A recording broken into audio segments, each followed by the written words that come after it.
Hello everyone, it's Angie here at Beads and Plenty More. Today I thought I'd show you how to do some wire wrapping on just a metal piece that we've got in the store.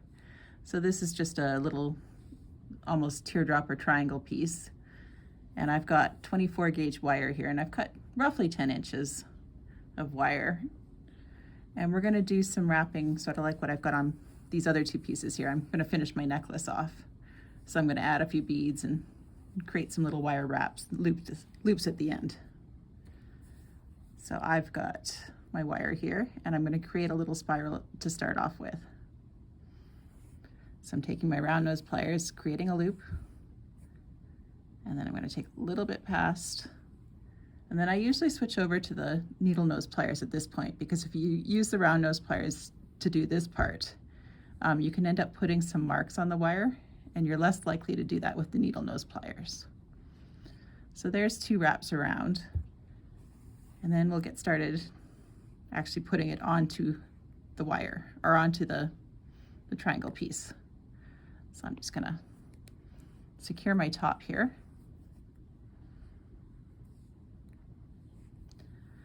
And then we can even start with the beads.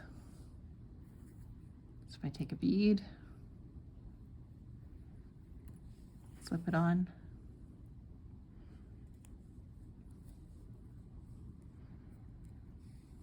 so I've seen decorated serving spoons and stuff done this way too, so just another idea for a similar look. And you can even put a little kink in the wire to create a decoration.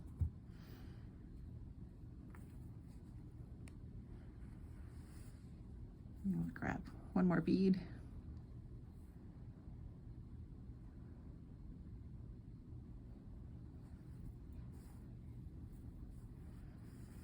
I kind of intentionally picked some random beads because I figured it kind of went with the style of what I was doing here. So I'm just pulling as I see. Well, let's go with the blue one here.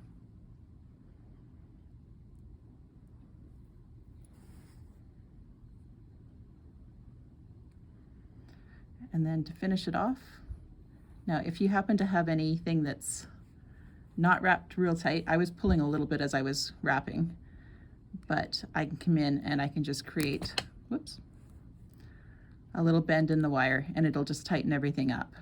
I think everything's fairly tight back there. Now I just need a couple of inches to do this end spiral. So I'm going to take that extra little bit off.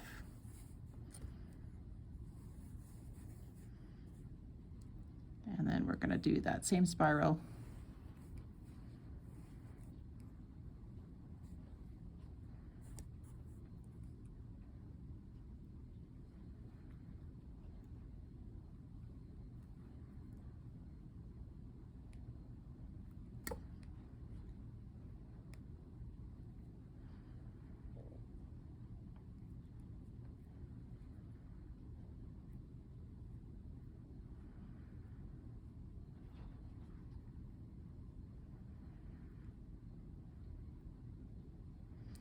Until we get it so that it will sit on the metal piece.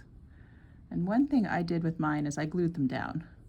Now, you don't always have to do that. Sometimes you can get it to sit tight enough.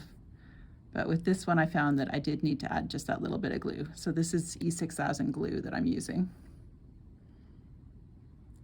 I'm just getting enough on there to be able to tack it down. And then I'm going to use a little clip to actually hold it down.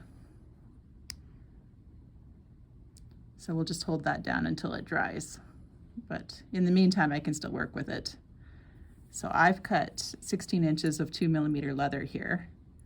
And then I picked out a few spacer beads to kind of finish it off. I've got this little flat spacer. And I've got, it's probably a 5 or 6mm bead. Any beads that you do pick have to have that 2mm hole to be able to fit the leather. So we'll slip this guy on in its place. And then I'll add my 2 more beads here.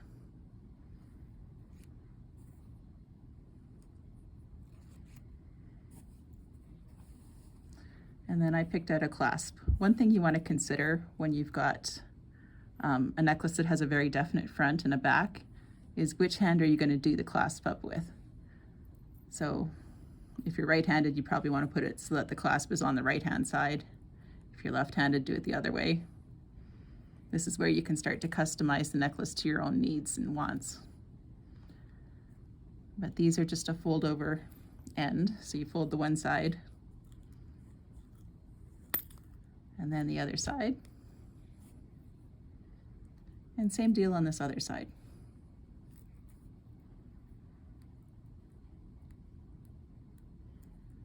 I'm just gonna use my thumb to basically hold it in place. Needle nose pliers to tip the ends down.